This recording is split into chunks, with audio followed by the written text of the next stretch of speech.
젊을 땐 성장주, 나이 들면 배당주, 이거 정말 맞을까요? 저는 솔직히 이때까지 성장주만 했거든요. 괜히 배당금 받으려다가 주가만 떨어질까봐. 근데 공부해보니까 아니더라고요. 그래서 오늘은 배당주가 뭐고 성장주랑 비교했을 때 각자의 장단점이 어떤 게 있고 어떻게 투자하면 좋은지까지 한번 얘기해볼게요. 먼저 배당주가 뭐냐면 기업들이 돈을 벌면 이익이 생기잖아요. 근데 이 이익을 주주들에게 환원을 해주는 겁니다. 애플이나 엔비디아 같은 성장주들은 배당을 거의 안 해요. 실제로 애플은 0.44% 배당을 하고 엔비디아는 0.031 정도로 배당금이 정말 작습니다. 이런 성장주들은 이익이 나면 배당을 주는 것보다는 다른 데에 투자를 하거나 아니면 자사주를 소각을 해서 더 큰 이익을 만들고 이건 곧 주가 상승으로 이어지거든요. 근데 배당주는 사실 제 살 깎아먹기와 조금 비슷해요. 이익이 나면 다른 곳에 투자를 해서 더 성장하려는 생각보다는 주주들에게 이 이익을 나눠준다는 거거든요. 물론 주주 입장에서는 이익을 받으면 좋기는 한데 그만큼 회사 자체의 이익은 줄어드니까 주가 상승에도 한계가 있을 수밖에 없죠. 실제로 배당주로 유명한 리얼티 인컴이나 AT&T, 슈드 ETF를 보면은 연평균 배당률이 3%에서 6% 정도로 일반 성장주 대비해서는 굉장히 높아요. 근데 그만큼 주가 상승률은 낮아서 리얼티 인컴은 1년간 약 8%, AT&T는 1년간 약 38%, 그리고 슈드 ETF는 약 12%가 올랐습니다.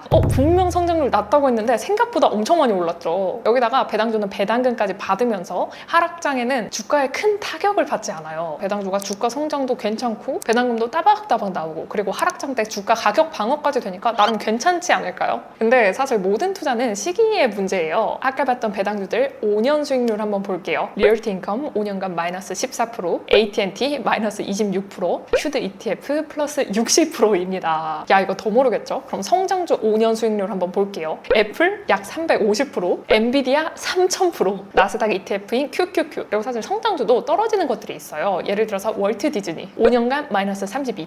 근데 여러분, 제가 이 5년 동안 하락한 우량주를 찾아보려고 시가총액 1위부터 50위까지 싹 봤는데요. 애플, 마이크로소프트, 테슬라, 엔비디아, 아마존, 알파벳, 버크셔, 뱅크 오브 아메리카, 존슨앤존슨, 엑슨모빌, 쉐브론 등등등. 여러분, 제가 정말 다 찾아봤는데 전부 다 최소 20% 이상 올랐고 떨어진 걸 찾기가 더 어려웠어요. 물론 성장주뿐만이 아니라 배당주도 오른 주식들이 많은데 성장주랑 비교해서 배당주의 주가 상승률이 낮은 건 팩트더라고요. 그래서 성장주 하라고 배당주 하라고, 이거 너무 궁금하죠? 제 개인적인 생각으로는 S&P 500보다 좀 더 안정적인 투자를 하고 싶다면, 순자산이 최소 3억 이상은 쌓였다면, 단기간 내 은퇴를 원하거나 앞뒀다면 저는 배당 투자도 괜찮다고 생각을 합니다. 제가 배당 ETF로 유명한 슈드랑 나스닥 ETF인 QQQ, S&P 500을 10년간 투자한다는 가정하에 백테스팅을 돌려봤는데 수익률 순으로 보면은 당연히 기술주가 모여있는 나스닥 ETF인 QQQ가 가장 높고요. 다음은 QQQ 50%, 그 다음에 슈드 50%입니다. 그 다음으로는 S&P고 그 다음에 슈드 100%예요. 근데 이 그래프는 10년 동안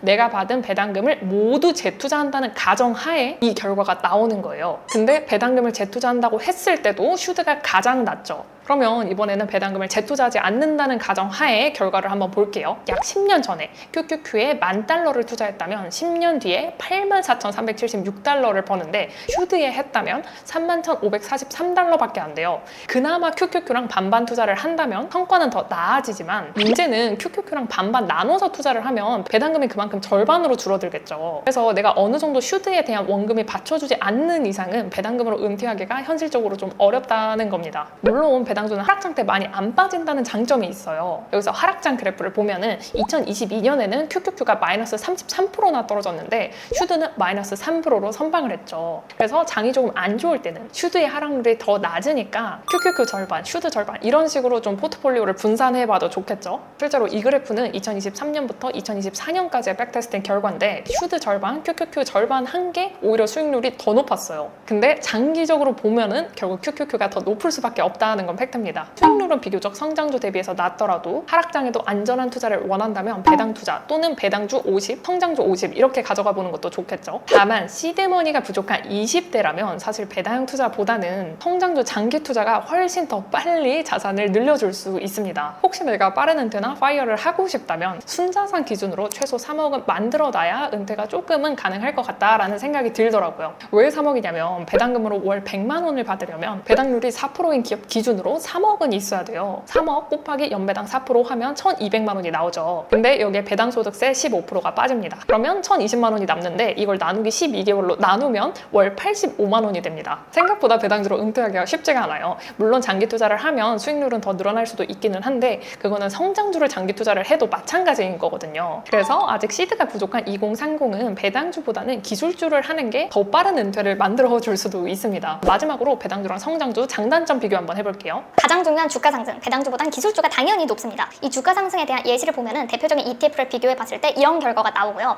그리고 하락장 가격 방어 같은 경우에는 배당주가 훨씬 좋습니다. 그리고 현금 유동성도 사실 성장주는 팔기 전까지는 내 수익이 아니니까 배당주가 더 좋을 수밖에 없겠죠. 그리고 세금은 배당주가 배당소득세 15%가 원천 징수가 되고요. 그리고 성장주는 연 이익이 250만 원 이상 났을 때 양도소득세를 22% 내죠. 그리고 이거는 원천 징수가 아닙니다. 그래서 1년에 한 번 자진신고를 하기 전에는 이 세금 낼 돈으로 더 투자를 할 수도 있고 공제금액이 연 250만 원까지는 되니까 이 250에 대해서는 따로 세금을 낼 필요가 없겠죠. 그리고 가끔 금융소득 종합과세 때문에 세금이나 건보료를 더 많이 내야 된다고 걱정하시는 분들이 있는데 배당소득이 연 8,400만 원까지는 원천 징수된 배당소득세가 산출세액보다 더 커서 추가 세금이 없겠죠. 그리고 배당금으로 연 8천만 원 정도 받는다면 금융자산이 20억 정도는 되어야 되거든요. 그래서 이런 거는 큰 걱정거리가 아닐 것 같습니다. 그래서 제가 앞에서 말씀드린 배당투자 추천 유형에 해당하시는 분들은 연 2천만 원까지는 ISA 계좌에서 비과세를 받으실 수 있으니까 이걸 활용하셔도 좋고 연금저축 계좌로 활용을 하시면 또 세액공제까지 챙겨보실 수 있겠죠.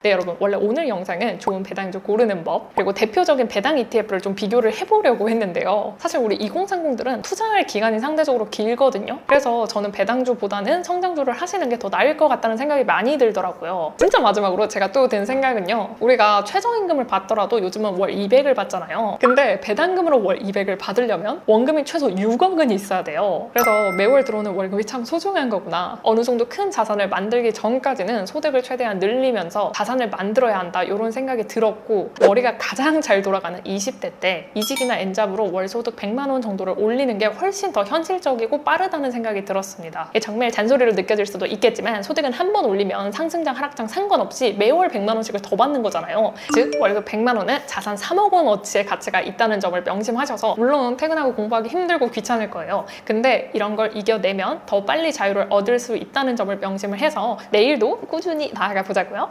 안녕.